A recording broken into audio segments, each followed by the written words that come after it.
எஸ்ஐஎஃப்ன்றது வந்து specialised investment fund. Mutual fund மாதிரியே work ஆகும். எஸ்ஐஎஃப்ல வந்து இன்வெஸ்ட் பண்ணுறதுக்கு மினிமம் 10 லட்சம் வேணும். நார்மல் மியூச்சுவல் ஃபண்ட் பண்ண முடியாத ஒரு சில விஷயங்கள் ஃபண்ட் மேனேஜ்மெண்ட்டில் பண்ண முடியும். என்ன பெனிஃபிட் அப்படின்னு பார்த்தீங்கன்னா, ஒருவேளை மார்க்கெட் கீழே இறங்கும் போது ஆரம்பம் வந்து 10 லட்சம் சொன்னீங்க. ஸோ அதனால் யாரெல்லாம் இன்வெஸ்ட் பண்ணலாம்? இது வந்து ஒரு ரிஸ்க் மேனேஜ்மெண்ட் வந்து கொஞ்சம் கூட சுப்பீரியராக இருக்கும். மியூச்சுவல் ஃபண்ட் மாதிரியே ஒர்க் ஆகிறதுனால ஓவர் த டைம் வந்து வாலட்டிலிட்டியை வந்து மேனேஜ் பண்ணி அன்ஹெட்ஜ்டு பொசிஷன் அப்படின்னும் போது சப்போஸ் எடுக்கிற கால் ராங்காக போகுது அப்படின்னா மியூச்சுவல் ஃபண்ட்ஸ் ரொம்ப நாளாக இருக்குது. ஸோ அதுவே இப்போ வரைக்குமே பல பேர் உள்ளே இன்னும் வரக்கூட இல்லை. ஸோ இப்போ இந்த எஸ்ஐஎஃப்னு புதுசாக ஒன்று வந்திருக்கு. ஸோ இதில் மக்கள் ஆர்வம் காட்டுவாங்கன்னு நீங்கள் நினைக்கிறீங்க? ரிஸ்க்கை மேனேஜ் பண்ணி அந்த ஹெட்ஜிங்கு அன்ஹெட்ஜிங் பொசிஷன் எடுக்க முடியுமா அப்படின்றதெல்லாம் வந்து எஸ்ஐஎஃப் ஸ்ட்ராட்டஜியை ரிப்ளிகேட் பண்ணுறது ரொம்ப ரொம்ப டஃப். இந்த எஸ்ஐஎஃப்ன்ற விஷயம் மக்களுக்கு எவ்வளோ நல்லதாக அமையலாம்? வணக்கம் சார். வணக்கம் சார். நம்ம ஏற்கனவே ஒரு வீடியோவில் வந்து எஸ்ஐஎஃப் பற்றி பேசியிருந்தோம். ஒரு சின்ன கிளிம்ஸ் மாதிரி நீங்கள் சொல்லியிருந்தீங்க, இந்த மாதிரி ஒன்று லான்ச் பண்ண போகிறாங்க அப்படின்னு சொல்லிட்டு. ஸோ இந்த வீடியோ ஃபுல்லாக எஸ்ஐஎஃப் பற்றி தான் சார் இருக்க போகுது. ஃபஸ்ட்டு எஸ்ஐஎஃப்னா என்னன்னு சொல்லிடுங்க. இதை ஏன் வந்து ரெகுலர் இன்வெஸ்டர்ஸ்லாம் வந்து ஒரு மினி பிஎம்எஸ் அப்படின்ற மாதிரி மென்ஷன் பண்ணுறாங்க? அது ஏன் சார்? எஸ்ஐஎஃப்ன்றது வந்து specialised investment fund. Mutual fund மாதிரியே ஒர்க் ஆகும். இதுக்கு முன்னாடி வந்து 3 கேட்டகரி இருந்தது. மியூச்சுவல் ஃபண்ட்ஸ் இருந்தது. 50 லட்சத்துக்கு மேலே இன்வெஸ்ட் பண்ணக்கூடிய கேப்பபிலிட்டி இருக்கிறவங்களுக்கு வந்து பிஎம்எஸ் இருந்தது. ஓகே. அண்ட் 1 crore மேலே இருக்கிறவங்களுக்கு ஏஎஃப் ஆல்டர்னேட் இன்வெஸ்ட்மெண்ட் ஃபண்ட் இருந்தது. இப்போ வந்து இந்த கேட்டகரி வந்து in between BMS and mutual fund introduce பண்ணியிருக்காங்க. ஏன்னா 10 லட்சம் மினிமம் வச்சு. ஓகே. இதில் வந்து ஒரு பிஎம்எஸ் மாதிரியே பெனிஃபிட் வந்து கிடைக்கும். நார்மல் மியூச்சுவல் ஃபண்ட் பண்ண முடியாத ஒரு சில விஷயங்கள் ஃபண்ட் மேனேஜ்மெண்ட்டில் பண்ண முடியும். அண்ட் ஃப்ளெக்சிபிலிட்டியும் இருக்கிறதுனால இது மினி பிஎம்எஸ் அப்படின்ட்டு சொல்லிட்டு இருக்காங்க. Okay sir. இப்போது எஸ்ஐஎஃப்ஸ்க்குன்னு செபி வச்சிருக்க மெயின் ரூல்ஸ்னால் என்னென்ன சார்? எஸ்ஐஎஃப்ல வந்து இன்வெஸ்ட் பண்ணுறதுக்கு மினிமம் 10 லட்சம் வேணும். நார்மல் மியூச்சுவல் ஃபண்டில் வந்து அவங்க வந்து அன்ஹெட்ஜ்டு பொசிஷன் எடுக்க முடியாது. நேக்டு பொசிஷன் சொல்லுவாங்க. இந்த பொசிஷன்ஸ் எடுக்க முடியாது. ஸோ இதில் வந்து அதை அலோவ் பண்ணுறாங்க to the extent of 25%. But overall exposure ஒரு 100%குள்ளே வேணும் அப்படின்னு இருக்காங்க. அந்த அன்ஹெட்ஜ் பொசிஷன்னால என்ன பெனிஃபிட் அப்படின்னு பார்த்தீங்கன்னா, ஒருவேளை மார்க்கெட் கீழே இறங்கும் போது ஃபண்ட் மேனேஜர் வந்து இல்லாத ஸ்டாக்கை வந்து விற்க முடியும். ஓகே. பாரோ பண்ணி விற்க முடியும். அப்போ கீழே இறங்கும் போதும் ரிட்டர்ன்ஸை கெயின் பண்ணுறதுக்கு ஒரு ஆப்ஷன் இருக்கிறதுனால ஒன்று ப்ரொடெக்ஷனும் ஆகுது. அண்ட் மார்க்கெட் கீழே இறங்கும் போதும் ஓரளவுக்கு இது பண்ணுறதுனால லாங் டேர்மில் வந்து அந்த ஆல்ஃபாவை ஜென்ரேட் பண்ணுறதுக்கு எஸ்ஐஎஃப் உதவும். இப்போ எஸ்ஐஎஃப்க்கும் ரெகுலர் மியூச்சுவல் ஃபண்ட்ஸ்க்கும் என்ன வித்தியாசம்? மெயினாக மியூச்சுவல் ஃபண்ட்ஸில் வந்து லாங் மட்டும்தான் எடுக்க முடியும். லாங் அப்படின்னா ஒரு ஸ்டாக்கை வாங்க முடியும், அதை வச்சுக்க முடியும். ஓகே. ஹெட்ஜிங் வந்து அலௌடு மியூச்சுவல் ஃபண்ட்ஸில். ஹெட்ஜிங்ன்றது நம்ம ஆர்பிட்ராஜ் ஃபண்ட்ஸ் பொறுத்த வரைக்கும் ஹெட்ஜிங் வந்து ஓரளவுக்கு சேஃபாக ப்ளே பண்ணுறதுக்கு அலௌடு. பட் இங்கே வந்து அந்த அன்ஹெட்ஜ்டு பொசிஷன்ஸ் எடுக்க முடியும். அது வந்து ஒரு 25% எடுக்க முடியும். அது வந்து பர்டிகுலராக எங்கே உதவும் அப்படின்னா, மார்க்கெட் கீழே வர நேரங்களில் டெஃபினட்டாக அது பெரிய ஒரு ஹெல்ப்ஃபுல்லாக இருக்கும். ஏன்னா இல்லாத ஸ்டாக்கை விற்க முடியும் அப்படின்றதுனால பர்டிகுலர் ஸ்டாக்ல வந்து ஒரு ஃபண்ட் மேனேஜரோட வியூ வந்து அவ்வளோ பெருசாக இல்லை, அது ஓவர் வேல்யூடுன்னு நினச்சி அதை விற்கணும்னா விற்கலாம். விற்றுட்டு கீழே இறங்கின அப்புறம் வாங்கலாம். ஸோ இந்த பொசிஷன் வந்து மியூச்சுவல் ஃபண்டில் கிடையாது. சார், இப்போ இந்த எஸ்ஐஎஃப்ல யாரெல்லாம் சார் இன்வெஸ்ட் பண்ணலாம்? ஆரம்பம் வந்து 10 லட்சம் சொன்னீங்க. ஸோ அதனால் யாரெல்லாம் இன்வெஸ்ட் பண்ணலாம்?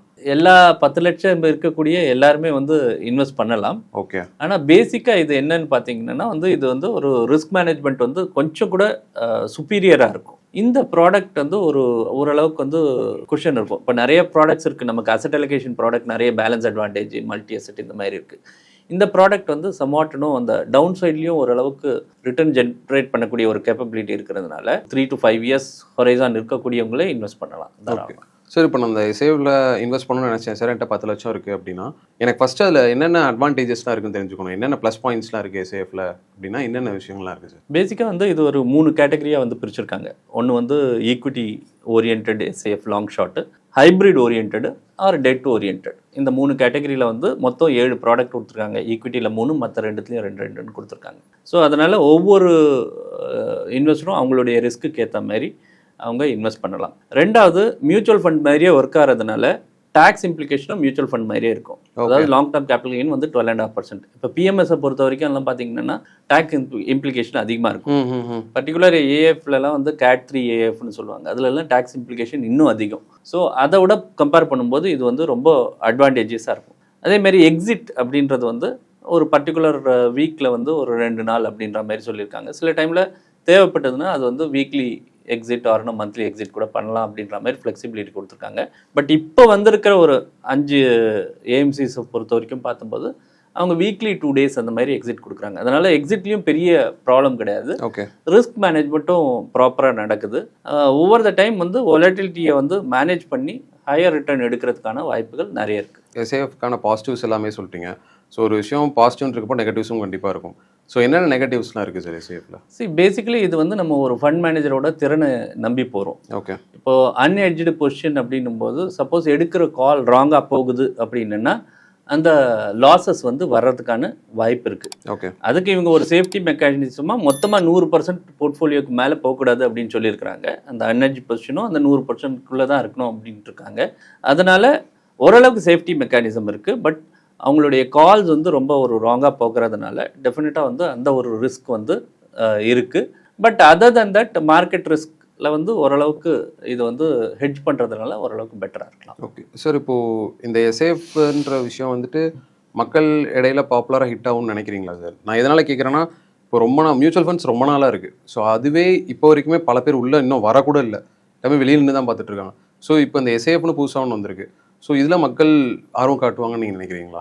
இப்போ ஒரு 10 வருஷம் முன்னாடி பார்த்தோம்னா ஈவன் எஸ்ஐபி வந்து அவ்வளோ அளவுக்கு பெருசாக பேசப்படாத ஒரு விஷயம். இன்னைக்கு வந்து 30,000 கோடி வந்து மந்த்லி வந்துகிட்டு இருக்கு ஒரு எஸ்ஐபி கேட்டகரிக்கு. டைம் ஆக ஆக நம்மளுடைய வெல்த்தும் வந்து இம்ப்ரூவ் ஆகிட்டு இருக்கு. வெல்த் இம்ப்ரூவ் ஆகிற பட்சத்தில் வந்து அந்த டிஸ்போசபிள் இன்கம் பெருகும். ஸோ ஒவ்வொரு கேட்டகரியும் வந்து அடுத்த கேட்டகரிக்கு மூவ் ஆவாங்க. இப்போ ஒரு மீடியம் கேட்டகரியில் இருக்கவங்க வந்து ஒரு ஹெச்என்ஐ கேட்டகரிக்கு மூவ் ஆகிறதோ, அவங்க வந்து டிஸ்போசபிள் இன்கம் அதிகமாக இருக்கிறதோ இது வந்து நடக்கும். ஸோ இந்த கேட்டகரி வந்து வித் டைம் வந்து பிரபலமாக இருக்கும். ரெண்டாவது எல்லாருக்குமே ரிஸ்க் மேனேஜ்மெண்ட்டுன்றது ரொம்ப இம்பார்ட்டன்ட். மார்க்கெட் வந்து ஒரே சீராக மேலேயே போயிட்டுருக்கோம் அப்படின்றது வந்து மித் ஆக்சுவலி. அதுக்கு நடுவில் வாலடைல் பீரியட்ஸ் இருக்கும். அதை மேனேஜ் பண்ணி தான் ஒரு மார்க்கெட் வந்து மேலே போக முடியும். அதனால வந்து இந்த மாதிரி ப்ராடக்ட்ஸ் வரும்போது ஒரு பெரிய அளவுக்கு வாலடைல் இல்லாமல் ஒரு லிமிட்டட் வாலட்டிலியோட மேனேஜ் பண்ணுறதுக்கான பாசிபிலிட்டிஸ் ரொம்ப ரொம்ப அதிகமாக இருக்குது. ஓகே. அதனால் நிச்சயமாக நிறைய பேர் விரும்புவாங்க. இப்போ நம்ம பேலன்ஸ் அட்வான்டேஜ் ஃபண்ட் எல்லாம் பார்த்தப்போ அந்த கேட்டகரி எல்லாம் ஓரளவுக்கு நல்லாவே பெருகிருக்கு. மல்டி அசெட் இந்த கேட்டகரி எல்லாம் நல்லாவே பெருகிருக்கு. ஸோ இதுலேயும் வந்து நிச்சயமாக நிறைய ஆப்பர்ச்சுனிட்டிஸ் வர்றதுக்கு வாய்ப்புகள் இருக்குது. சார், இப்போது நீங்கள் சொல்கிறப்ப சொன்னீங்க இந்த மாதிரி எஸ்ஐஎஃப்ல இன்வெஸ்ட் பண்ணுறப்போ ஒரு ஃபண்ட் மேனேஜரோட ஹெல்ப்போட இன்வெஸ்ட் பண்ணுவீங்க அப்படின்னு சொல்லுவீங்க. நீங்கள் நிறைய வாட்டி சொல்லியிருக்கீங்க மியூச்சுவல் ஃபண்ட் எஸ்ஐபி நீங்கள் பண்ணுறப்போ உங்களுக்கு ஒரு விஷயம் தெரியல அப்படின்னா ஒரு ஹேண்ட் ஹோல்டிங் இருந்தால் பெட்டர் அப்படின்னு சொல்கிறப்போ எல்லாருமே கமெண்ட்டில் என்ன சொல்லுவாங்க, இல்லை நாங்களே பண்ணுவோம், எங்களுக்கு இண்டெக்ஸ் இருக்குது அப்படின்னு சொல்லுவாங்க. ஸோ இதுக்கும் என்ன கேட்பாங்கன்னா, இந்த மாதிரி ஒரு ஃபண்ட் மேனேஜர் வச்சு தான் நாங்கள் எஸ்ஐஎஃப்ல இன்வெஸ்ட் பண்ணுமா, நாங்களாக பண்ண முடியாதா அப்படின்னு கேட்பாங்க. ஸோ இதில் என்னென்ன ரிஸ்க் இருக்குது தனியாக பண்ணுறனால, ஒரு ஃபண்ட் மேனேஜர் கூட பண்ணுறனால என்னென்ன பெனிஃபிட்ஸ் இருக்குது? மியூச்சுவல் ஃபண்ட்ஸ் எஸ்ஐஎஃப்ன்றதே வந்து நார்மலாக வந்து ஒரு ஃபண்ட் மேனேஜரை வச்சு தான் பண்ணிகிட்டு இருப்பாங்க. தானாக பண்ணுறதுல வந்து ஒரு வேளை எல்லாராலையும் அந்த ரிஸ்க்கை மேனேஜ் பண்ணி அந்த ஹெட்ஜிங்கு அன்ஹெட்ஜிங் பொசிஷன் எடுக்க முடியுமா அப்படின்றதெல்லாம் வந்து ரொம்ப ஒரு கொஸ்டின் மார்க். ஓகே. எல்லாருக்குமே அந்த ஒரு திறனோ இருக்காது. ஸோ நேச்சுரலி எங்கேயாவது ஒரு நேரத்தில் வந்து மிஸ் பண்ணுவாங்க, அல்லது அந்த அளவுக்கு டைமும் இருக்காது. நிறைய பேர் ஒர்க்கிங் பண்ணிட்டு இருப்பாங்க, இல்லை பிஸ்னஸில் இருப்பாங்க, அவங்களோட டைமும் அவ்வளோ அளவுக்கு கிடைக்காது. ஸோ இந்த ஸ்ட்ராட்டஜி அப்படியே தனியாக பண்ணணுமா அப்படின்னா ரொம்ப ரொம்ப கஷ்டம். ஓகே. அண்ட் நிறைய நேரங்களில் வந்து டெரிவேட்டிவ்ஸ்க்கெல்லாம் லாட் சைஸ் இருக்குது. ஓகே. ஸோ அந்த லாட் சைஸே வந்து ஒரு 7 10 லட்சம் வந்து இருக்கும் ஒரு லாட் சைஸு. ஸோ அந்த லெவலுக்கு வந்து நிறைய ஸ்டாக்கோட எக்ஸ்போஷர் எடுக்க முடியுமா அப்படின்றதும் கொஸ்டின் மார்க். அட்லீஸ்ட் இந்த எஸ்ஐஎஃப் மூலமாக போகும்போது அந்த டைவர்சிஃபிகேஷன் கிடைக்கும். ஏன்னா நிறைய பேர் வர்றதுனால அந்த லாட் சைஸ் பெருசாக வந்து இண்டிவிஜுவலாக போகும்போது ஒவ்வொரு கம்பெனிக்கும் ஒவ்வொரு செக்யூரிட்டிக்கும் லாட் சைஸ் இருக்கும். ஓகே. அதெல்லாம் கொஞ்சம் கஷ்டமான விஷயம். அதனால் இண்டிவிஜுவலாக எஸ்ஐஎஃப் ஸ்ட்ராட்டஜியை ரிப்ளிகேட் பண்ணுறது ரொம்ப ரொம்ப டஃப். சார், இப்போ நான் லாஸ்ட் கொஸ்டின் என்னன்னா, அஸ் ஃபினான்ஷியல் எக்ஸ்பர்ட்டாக நீங்கள் சொல்லுங்கள் சார், இந்த எஸ்ஐஎஃப்ன்ற விஷயம் மக்களுக்கு எவ்வளோ நல்லதாக அமையலாம்? பேசிக்கலி ஒரு ப்ரெடிக்டபிளாக, ஃபார் எக்ஸாம்பிள் இப்போ ஒரு ஏஏஎஃப்ல வந்து இந்த லாங் ஷார்ட் ஸ்ட்ராட்டஜி வந்து ரொம்ப பிரபலம். ஓகே. நம்மளுக்கு எல்லாருக்கும் ஞாபகம் இருக்கும், இந்த கோவிட் டைமில் மார்ச் 2020 மார்க்கெட் பிப்ரவரி மார்ச்சில் பார்த்தீங்கன்னா மார்க்கெட் ஒரு 35% விழுந்தது. 35% விழுந்த டைமில் ஏதாவது ஒரு ஃபண்டு வந்து பாசிட்டிவாக ரிட்டர்ன் கொடுத்தா நீங்கள் எப்படி ஃபீல் பண்ணுவீங்க? பயங்கர ஹாப்பியாக இருக்குது. அந்த லாங் ஷார்ட் ஃபண்டு வந்து அந்த டைமில் பாசிட்டிவ் ரிட்டர்ன் கொடுத்துருக்கு. ஓகே. ஸோ அது ஒரு வேளை ரிப்ளிகேட் ஆகும்போது இந்த மாதிரி விஷயங்கள் நடக்கலாம். எல்லா தடவையும் நடக்கும்னு சொல்ல மாட்டேன் நான்.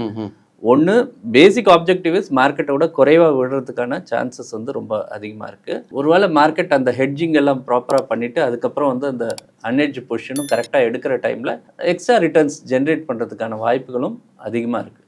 ஸோ லாங்கர் ரனில் நீங்கள் கேபிட்டல் வீழ்ச்சியை ப்ரொடெக்ட் பண்ணிக்கிட்டு அப்சைடில் நீங்கள் பார்ட்டிசிபேட் பண்ணிங்கனாலே ஓரளவுக்கு உங்கள் ரிட்டர்ன் வந்து மற்றவங்களோட சிறப்பாக இருக்கும். ஓகே சார், ரொம்ப நன்றி சார். Thank you, thanks.